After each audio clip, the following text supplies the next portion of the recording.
Bukan kehendakku melainkan kehendakmu. Lukas 22 ayat 42, silakan dibacakan Bu. Lukas 22 ayat yang ke-42.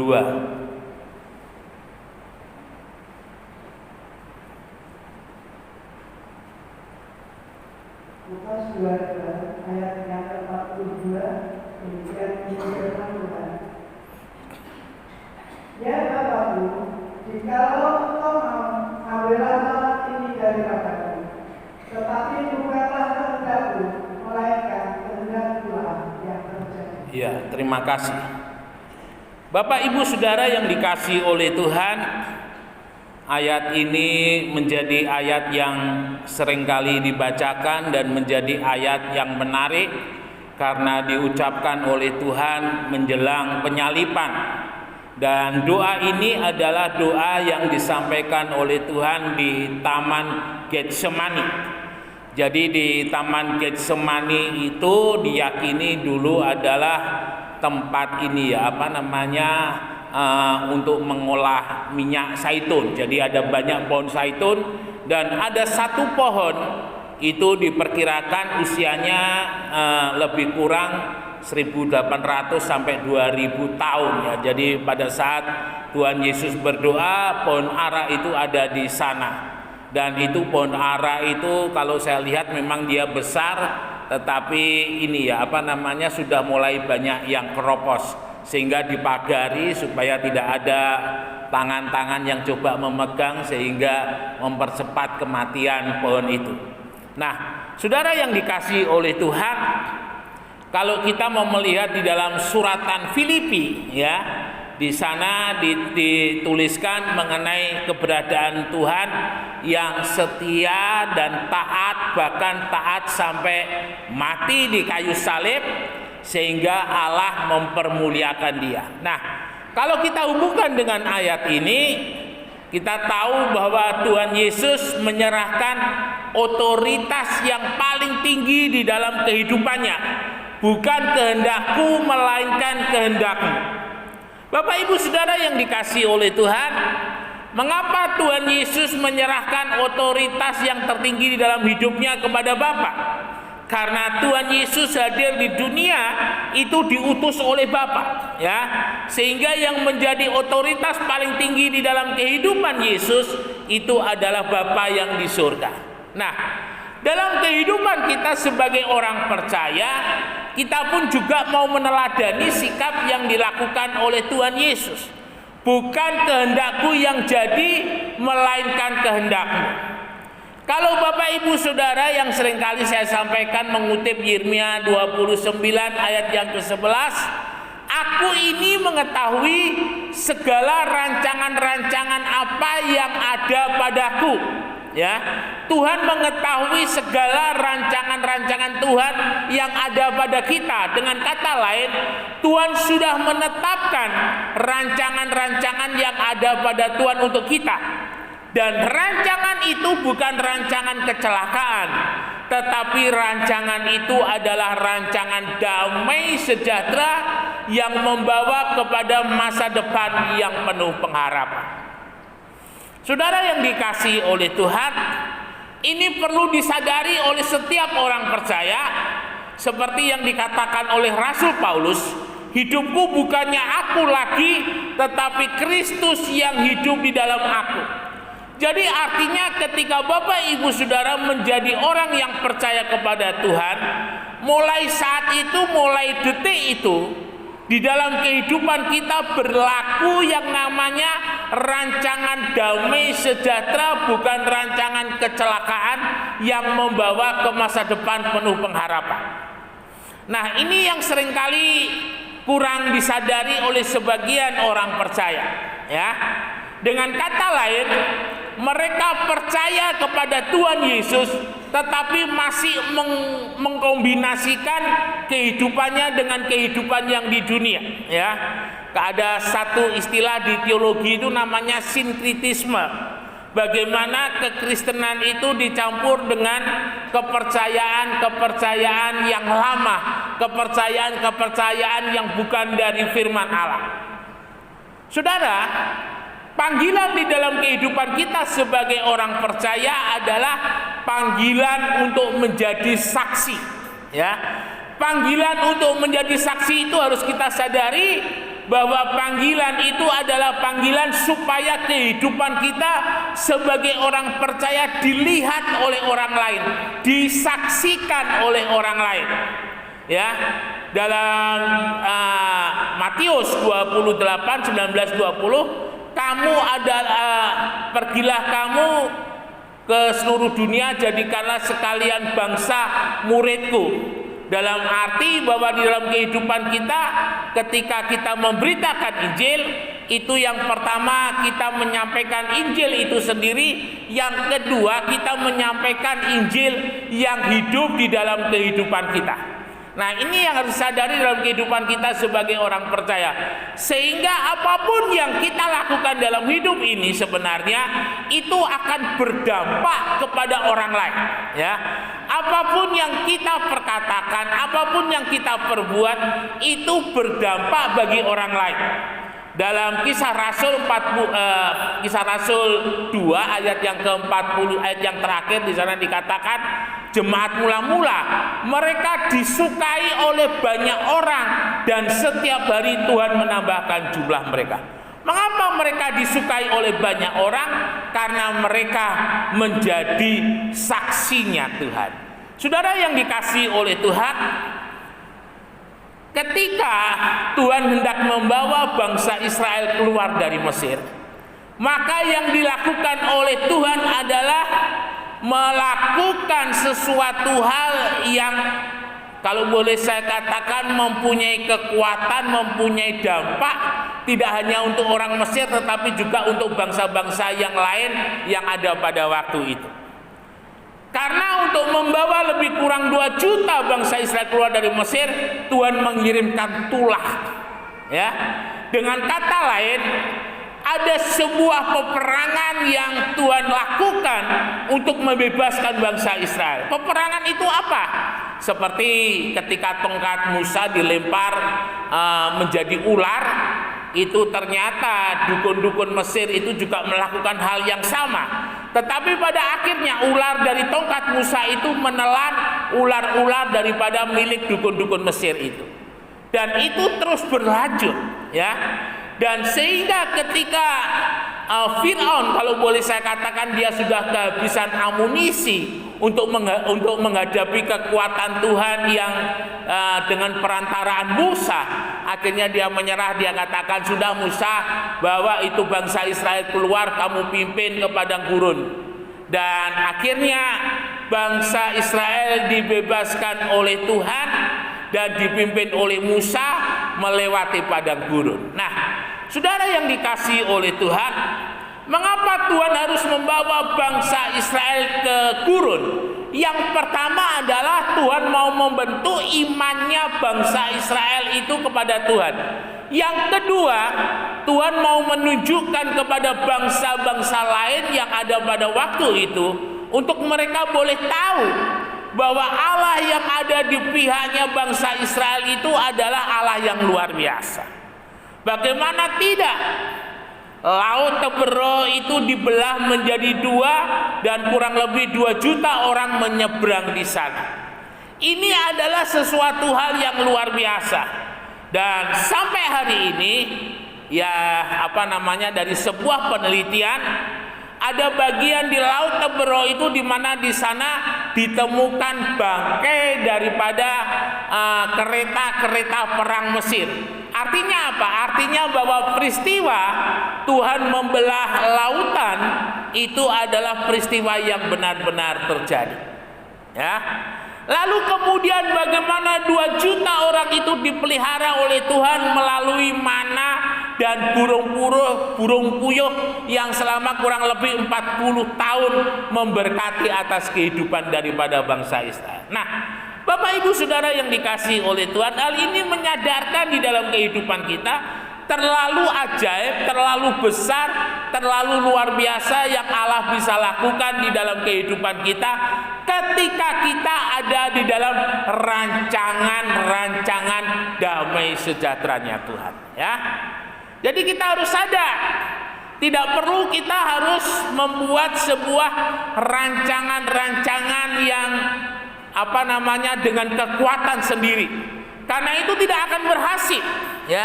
Hanya rancangan Tuhan yang akan dinyatakan, hanya rancangan Tuhan yang akan membuat berhasil. Ini harus benar-benar disadari oleh kehidupan orang percaya. Kalau di dalam kehidupan kita mau menjadi orang percaya yang berkemenangan dan diberkati, ikuti rancangannya Tuhan, ya. Ikuti apa yang menjadi kehendak Tuhan di dalam kehidupan kita.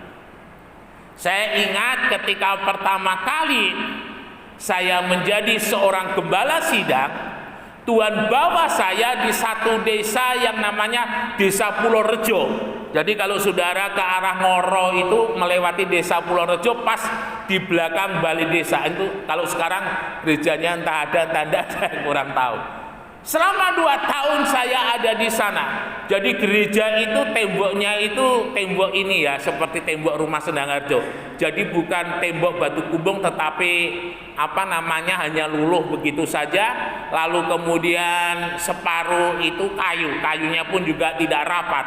Sehingga saya kalau di sana itu nggak perlu pasang kipas angin, apalagi AC, karena anginnya itu sudah berebes di sana, dingin sekali. Nah, Bapak Ibu Saudara yang dikasihi oleh Tuhan, nah di sana saya belajar bagaimana hidup di dalam iman, bagaimana hidup di dalam penyertaannya Tuhan.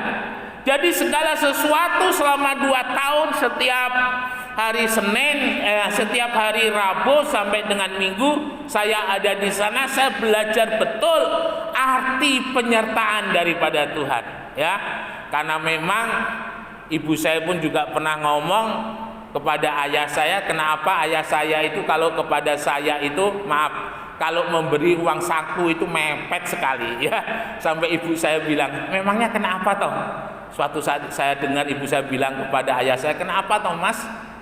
Kalau kasih sama Yunias itu kok begitu mepet? Lalu beliau katakan, nanti seliramu akan mengerti. Dan rupanya itu yang mau diajarkan oleh ayah saya, bagaimana saya belajar untuk beriman, belajar mempercayakan hidup ini kepada Tuhan. Dan akhirnya itu bisa saya lalui, meskipun akhirnya hanya sampai 2 tahun, kurang lebih 3 bulan atau 2 bulan sebelum saya menikah, saya meninggalkan Pulau Rejo. Nah, Bapak Ibu Saudara yang dikasihi oleh Tuhan, rancangan Tuhan itu selalu mendatangkan kebaikan dalam kehidupan kita.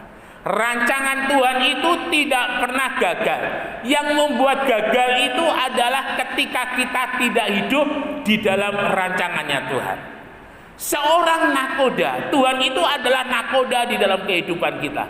Ketika Tuhan itu yang menjadi nakoda di dalam kehidupan kita, sesulit sesukar apapun rintangan yang kita hadapi, percayalah, kalau Tuhan yang menjadi nakoda, kita pasti akan selamat sampai ke tujuan, ya. Ketika tahun 90 saya keluar dari Hulu Mahakam ke Samarinda, waktu itu hujan lebat sekali, ya. Itu yang menjadi nakodanya itu orang Bugis, namanya saya panggil itu Cak Mat, ya.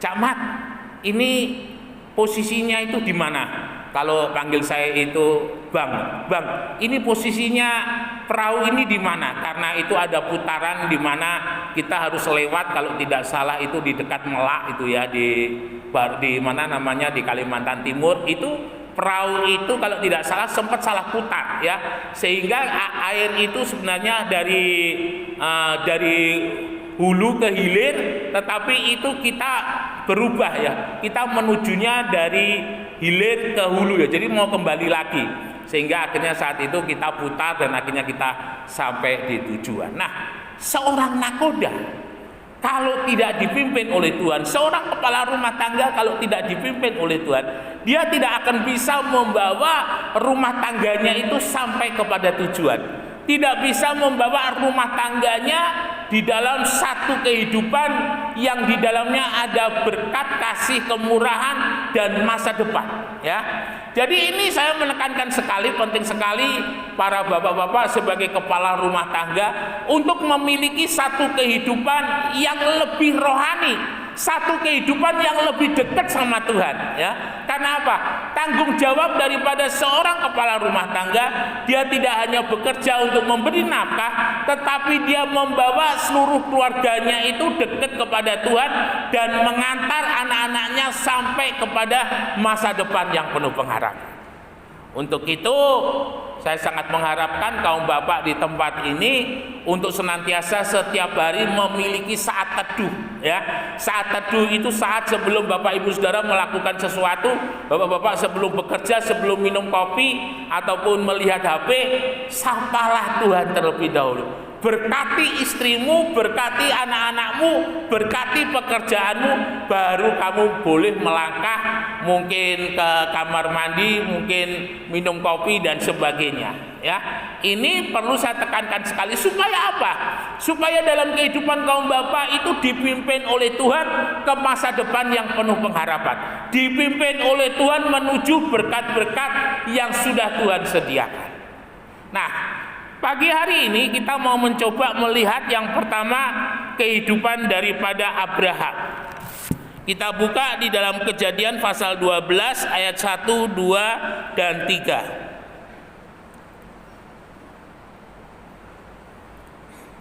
Kejadian 12 ayat 1, 2, dan 3. Demikian firman Tuhan. Abraham dipanggil Allah. Berfirmanlah Tuhan kepada Abraham, pergilah dari negerimu dan dari saudaramu dan dari rumah bapakmu ini ke negeri yang akan menunjukkan kepadamu. Aku akan membuat engkau menjadi bangsa yang besar dan memberkati engkau serta membuat namamu masyhur dan engkau akan menjadi berkat.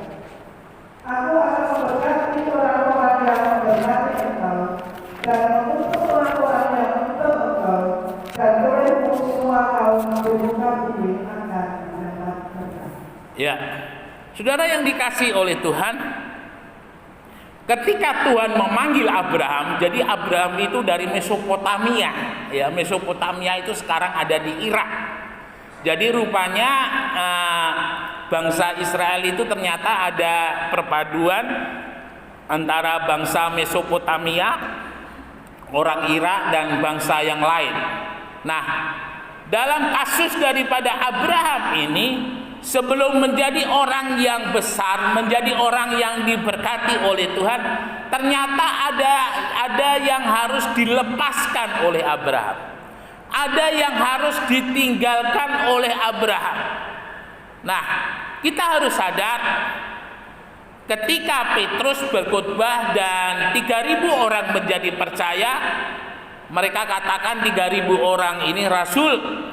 Kami percaya dengan apa yang sudah Rasul sampaikan. Sekarang apa yang harus kami lakukan? Rasul Petrus katakan, bertobatlah dan berikan dirimu dibaptis. Pertobatan itu ada dua macam. Yang pertama adalah kalau saya menyebutnya sebagai pertobatan religi atau pertobatan keimanan. Dari dulu tidak percaya kepada Tuhan Yesus, sekarang menjadi percaya kepada Tuhan Yesus. Kalau dulu berdoanya kepada ilah yang lain, sekarang berdoanya kepada Tuhan Yesus. Lalu kemudian yang kedua, ini adalah pertobatan tentang kehidupan, tentang tata cara perilaku hidup. Ini perlu sekali Bapak Ibu Saudara. Mengapa? Harus ada sesuatu yang berubah, yang kita tunjukkan kepada dunia bahwa kita ini adalah miliknya Tuhan. Seperti yang saya kutip di atas, Rasul Paulus menulis, hidupku bukannya aku lagi, tetapi Kristus yang hidup di dalam aku. Kalau dunia melihat orang Kristen dan orang yang tidak Kristen itu sama, artinya hidup kita belum menjadi saksi, ya. Karena ketika pertama kali orang Kristen itu disebut sebagai orang Kristen itu ketika mereka ada di Antioquia. Ya, jadi Antioquia itu sekitar dekat antara Syria dengan Israel. Itu ada satu kota yang diyakini sebagai Antioquia. Nah, Orang-orang Kristen disebut sebagai Kristen. Kristen itu artinya adalah pengikut-pengikut Kristus atau hidupnya sama seperti Kristus. Mereka sebenarnya kata Kristen ini adalah kata ejekan. Karena orang-orang yang ada pada waktu itu melihat kehidupan orang Kristen itu seperti kehidupannya Tuhan Yesus. Nah, ini yang harus kita sadari dalam kehidupan kita sebagai orang yang percaya kepada Tuhan. Bagaimana ketika dunia melihat keberbedaan antara kehidupan kita dengan kehidupan mereka, itu harus benar-benar terjadi. Kalau hidup orang percaya tidak bisa menunjukkan keberbedaannya dengan kehidupan orang-orang yang tidak percaya, artinya kita belum menjadi saksi. Artinya kita belum mengalami yang namanya pertobatan. Pertobatan dalam hidup ini harus terjadi setiap hari, setiap waktu, setiap saat. Meskipun kalau boleh saya katakan, kita harus jatuh bangun untuk belajar hidup sesuai dengan firman. Tetapi yakinlah, percayalah, sesuai dengan pimpinan daripada Roh Kudus, dari hari ke hari kita diperbarui dalam hidup kita. Tutur kata kita diperbarui, cara pandang hidup kita diperbarui, segala yang ada pada kita diperbarui, ya. Sampai firman Tuhan itu katakan sampai kita nanti menjadi sempurna sama seperti Tuhan. Nah, ini semuanya membutuhkan proses dan hari ini sedang berjalan. Saudara yang dikasihi oleh Tuhan, Abraham mempunyai pilihan waktu itu. Dia tetap ada di Mesopotamia, dia tetap ada di tempatnya dengan kehidupannya, dengan budayanya. Tetapi serangkaian janji yang Tuhan katakan ayat 1 sampai ayat 3 Abraham tidak terima. Bagaimana Abraham akan diberkati dengan keturunan yang luar biasa, diberkati dengan hal-hal yang luar biasa, hal yang hebat. Semuanya tidak akan Tuhan lakukan kepada Abraham sebelum Abraham meninggalkan Ur Kasdim. Mengapa Abraham harus meninggalkan Ur Kasdim? Untuk boleh menjadi orang yang sungguh-sungguh percaya dan diberkati oleh Tuhan, harus ada pertobatan. Pertobatan itu artinya harus ada yang ditinggalkan untuk menggapai yang baru yang Tuhan sediakan. Saudara yang dikasihi oleh Tuhan, yang ditinggalkan oleh Abraham di sana dikatakan adalah negerinya, sanak saudaranya, rumah bapaknya, ke tempat yang Abraham tidak tahu. Tetapi tempat itu akan Tuhan tunjukkan. Abraham akan berjalan dengan petunjuk Tuhan untuk sampai kepada tempat itu. Saudara yang dikasihi oleh Tuhan, hari ini jika ada kehidupan lama kita, kehidupan yang tidak sesuai dengan firman Tuhan, kebiasaan hidup yang tidak sesuai dengan firman Tuhan, tinggalkan, jauhkan semuanya. Supaya apa? Supaya kita mengerti, memahami pimpinan Tuhan dalam kehidupan kita itu seperti apa dan bagaimana dan di mana Tuhan akan bawa dalam hidup kita. Dalam Yesaya 59 ayat 1 dan 2, yang menjadi penghalang doa kita tidak didengar apalagi dijawab oleh Tuhan, dan tangan Tuhan tidak terulur untuk menolong di dalam kehidupan kita, itu adalah segala dosa-dosa kita. Itu adalah segala kehidupan lama yang ada di dalam kehidupan kita. Jadi artinya ketika kita menjadi orang percaya, orang Kristen, tetapi juga masih campur dengan kehidupan lama, masih campur dengan tabiat lama, itu cukup membuat tangan Tuhan tidak terulur, itu cukup membuat telinga Tuhan tidak mendengar doa kita. Ya. Jadi artinya apa yang kita alami dalam hidup kita sebagai orang percaya sama dengan orang-orang yang tidak percaya. Orang-orang tidak percaya tidak diberkati oleh Tuhan, kita pun juga demikian. Karena apa? Karena tangan Tuhan tidak terulur, telinga Tuhan tidak mendengar, karena masih ada dalam kehidupan kita hidup yang lama yang menyertai. Bapak Ibu Saudara yang dikasihi oleh Tuhan, saya terkesan dengan kesaksian daripada Rasul Petrus. Ya, kita ingat bagaimana ketika Tuhan tidak ditangkap di Taman Getsemani, yang dilakukan oleh waktu itu oleh Rasul Petrus, dia memotong telinga salah seorang prajurit imam besar yang ada pada waktu itu. Tetapi pada saat Rasul Petrus akan mati, dia matinya disalib. Dia katakan, aku nggak layak seperti Tuhan, disalib seperti Tuhan, tetapi biarlah aku disalib dengan kepala yang ada di bawah. Saudara yang dikasihi oleh Tuhan, apa yang dilakukan oleh Rasul Petrus ini adalah sebuah perubahan 180 derajat. Dari orang yang keras menjadi orang yang lembut. Jadi orang, kalau boleh saya katakan, orang yang gerusak-gerusu menjadi orang yang bijaksana. Itu yang dialami oleh Rasul Petrus. Dan perubahan seperti itu juga yang harus terjadi di dalam kehidupan kita. Sampai-sampai di Vatikan itu gerejanya namanya Gereja Santo Petrus, ya. Karena apa? Karena pada saat itu mereka menghargai dengan pertobatan yang terjadi atas kehidupan daripada Petrus. Bapak Ibu yang dikasihi oleh Tuhan, pagi hari ini Allah sudah menyiapkan di dalam kehidupan kita rancangan damai sejahtera, bukan rancangan kecelakaan. Dan kita semua akan dibawa menuju ke sana. Kita semua akan menikmati itu semua, tetapi dengan satu syarat. Bukan kehendakku yang jadi, tetapi kehendaknya Tuhan yang terjadi. Bukan hidupku yang terjadi, tetapi hidupnya Tuhan yang kualami. Ini benar-benar harus kita pahami dalam hidup ini. Saya yakin dan percaya ketika di dalam kehidupan kita bukannya aku lagi tetapi Kristus yang hidup dalam aku, maka apa yang Tuhan janjikan seperti halnya Abraham, itu pun juga akan kita terima. Jangan takut, jangan getar jika hari ini kita mungkin sedang berada yang namanya jalan lembah bayang-bayang maut. Bayang-bayang itu tidak akan menghancurkan kita. Bayang-bayang itu tidak akan membunuh kita. Ketika kita berjalan bersama-sama dengan Tuhan, maka ketakutan seperti halnya Daud menghadapi Goliat itu akan sirna dalam kehidupan kita. Terus berjalan di dalam pimpinannya Tuhan, terus berjalan di dalam kehendaknya Tuhan. Mari kita sama-sama masuk ke dalam tanah perjanjian. Hidup kita boleh menjadi hidup yang diberkati, hidup menjadi saksi, nama Tuhan dipermuliakan. Immanuel, beri kemuliaan bagi nama Tuhan.